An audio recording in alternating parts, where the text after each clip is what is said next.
Hello guys, welcome to my YouTube channel. My name is Preeti. Today I am coming with new topic that is problem statement. Problem statement nursing research का topic है जिसके बारे में आज हम discuss करने वाले हैं. Very important for BSc nursing. Let's start with introduction. Problem statements होता क्या है? So problem statement or nursing research. Problem statement is a clear, concise and precise declaration of a specific issue or gap in a knowledge related to nursing practice, education, administration, patient care that a researcher intends to study.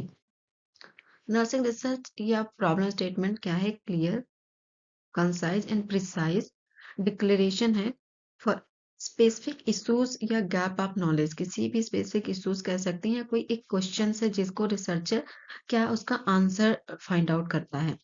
Regarding वो answer find out कर सकता है. वो problem या issues जो है वो nursing practice से रिगार्डिंग हो सकती है, एजुकेशन के रिगार्डिंग हो सकती है, एडमिनिस्ट्रेशन से रिलेटेड हो सकती है या फिर patient care that researcher intends to study या पेशेंट केयर से रिगार्डिंग हो सकती है जिसपे एक रिसर्चर जो है अपनी स्टडी या रिसर्च करना चाहता है.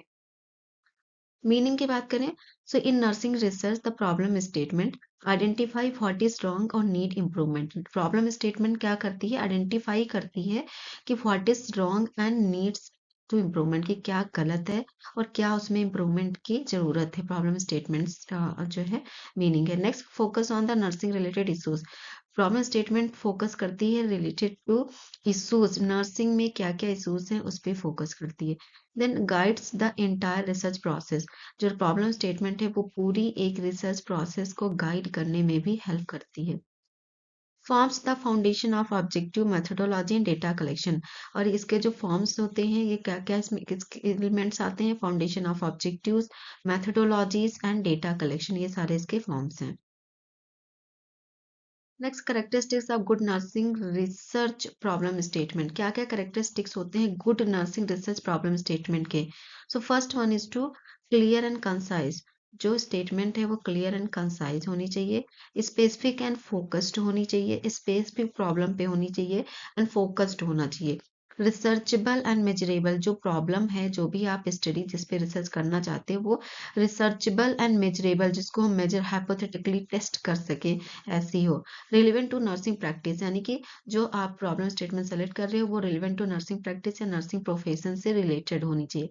Feasible in terms of times and resources. और जो नर्सिंग रिसर्च है वो फीसिबल होना चाहिए in terms of time and resources. Feasible means time के अकॉर्डिंग, अगर 2 साल का कोर्स है तो 2 साल में कंप्लीट हो जाए या 6 मंथ में ही कंप्लीट हो जाए. रिसोर्सेज भी ज़्यादा हाई बजट कॉस्ट ना लगे, ऐसे फीसिबल होना चाहिए. Ethically acceptable. और रिसर्च प्रॉब्लम जो भी आप सेलेक्ट कर रहे हो वो इथिकली एक्सेप्टेबल हो, कि जो इथिकल मेंबर या एक्सपर्ट मेंबर हैं उसको एक्सेप्ट करें एंड वैलिड कर सके. Significance for patient care and nursing profession. जो भी नर्सिंग प्रॉब्लम है स्टेटमेंट है वो सिग्निफिकेंट पेशेंट केयर या नर्सिंग प्रोफेशन से रिलेटेड होनी चाहिए. Source of nursing research problem. Nursing research problem के सोर्सेज कहाँ क्या क्या है, कहाँ कहाँ से रिसर्च प्रॉब्लम्स फाइंड आउट हो सकती हैं. First one, clinical experience of nurses. Clinical experience of nurses, वहाँ से जितना नर्सेज को क्लिनिकल एक्सपीरियंस हो वहाँ से मिल सकता है कि दे आर प्रैक्टिसिंग. अगर वो प्रैक्टिस करती हैं उस टाइम पे अगर कोई इशूज या प्रॉब्लम फाइंड आउट होती है तो वहां से वो रिसर्च कर सकती हैं. Review of nursing literature. Then nursing literature जो ऑलरेडी किसी ने लिटरेचर्स लिख रखे हैं उसको रिव्यू करके वहां से हम प्रॉब्लम जो है रिसर्च प्रॉब्लम फाइंड आउट करके उसको उस पर स्टडी कर सकते हैं. Then nursing education and training issues. कुछ nursing education and training issues से भी प्रॉब्लम सोर्सेस मिल सकते हैं.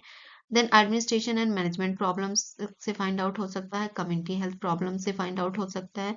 देन प्रीवियस रिसर्च रिकमेंडेशन, की प्रीवियसली किसी ने पर्टिकुलर टॉपिक पे रिसर्च करी है तो वो एक सोर्स हो सकता है जहाँ से हमें problem research problem find out या मिल सकती है जिसमें हम स्टडी कर सकते हैं. Next one, example of nursing research problem statement. Statement के कुछ एग्जांपल्स मैंने लिख रखे हैं जैसे कि क्लिनिकल नर्सिंग में किस पे स्टडी कर सकते हैं, जैसे कि study to assess the effectiveness of structure teaching programme on prevention of racers और among staff nurses in selected hospital. ये एक ऐसी स्टडी है क्लिनिकल नर्सिंग में की जा रही है जिसमें एक स्ट्रक्चर टीचिंग प्रोग्राम के इफेक्टिवनेस को देखा जा रहा है फ्रेशर शोर को प्रिवेंशन करने में, वो भी स्टाफ नर्स के ऊपर. देन कम्युनिटी हेल्थ नर्सिंग में जैसे कि स्टेटमेंट हम ऐसे दे सकते हैं, study to assess the knowledge practice regarding antenatal care among pregnant women in the selected community. Then nursing education हो सकता है, nursing education study to evaluate the effectiveness of simulation based teaching on clinical skill performance among BSc nursing students. Nursing administration में हम कर सकते हैं जैसे कि study to assess the job satisfaction and it influencing the factors among staff nurse working in selected hospital. So ये कुछ examples हैं जैसे क्लिनिकल नर्सिंग में कैसे हम रिसर्च कर सकते हैं, कम्युनिटी एरिया में, नर्सिंग एजुकेशन में, नर्सिंग एडमिनिस्ट्रेशन में। Format of nursing research problem statement, क्या फॉर्मेट हमें फॉलो करना चाहिए जब हम नर्सिंग रिसर्च प्रोसेस स्टेटमेंट लिख रहे हो? सो मोस्ट कॉमनली हमें लिखते हैं आ स्टडी टू असेस एंड या फिर इवेलुएट या फिर डिटरमाइन द इफेक्टिवनेस ऑफ यहाँ पे आप किसी भी चीज का इफेक्टिवनेस देख सकते हो, स्ट्रक्चर टीचिंग प्रोग्राम का या प्लान टीचिंग प्रोग्राम का, सिमुलेशन बेस्ड स्टडी का, या फिर इफेक्ट्स ऑफ एनी मेडिसिन हो सकता है या इफेक्ट्स ऑफ एनी थेरेपी हो सकता है। अमंग, देन अमंग ऑन मतलब पॉपुलेशन, किस पे आप करना चाह रहे हो स्टडी, अमंग आपके चिल्ड्रन हो सकते हैं, मदर्स हो सकती हैं, प्रेग्नेंट वुमेन हो सकती है, मेल फीमेल हो सकता है, इन अ सेलेक्टेड, सेलेक्टेड के बाद फिर एरिया कि किस एरिया में करना चाह रहे हो, सेलेक्टेड एरिया आप अर्बन रूरल एरिया या हॉस्पिटल सेटिंग में करना चाह रहे हो या फिर कम्युनिटी सेटिंग में करना चाह रहे हैं, यानी या फिर एजुकेशन या इंस्टीट्यूशंस में या किसी कॉलेजेस में करना चाह रहे हैं वो सेटिंग। तो हमें ऐसे लिखना होता है study to assess the evaluate या determine the effectiveness of structure teaching programme among ANM student in selected area of selected college of nursing हो सकता है। तो दिस इज द फॉर्मेट, ये फॉर्मेट हम बेसिकली मोस्ट कॉमनली फॉलो करते हैं।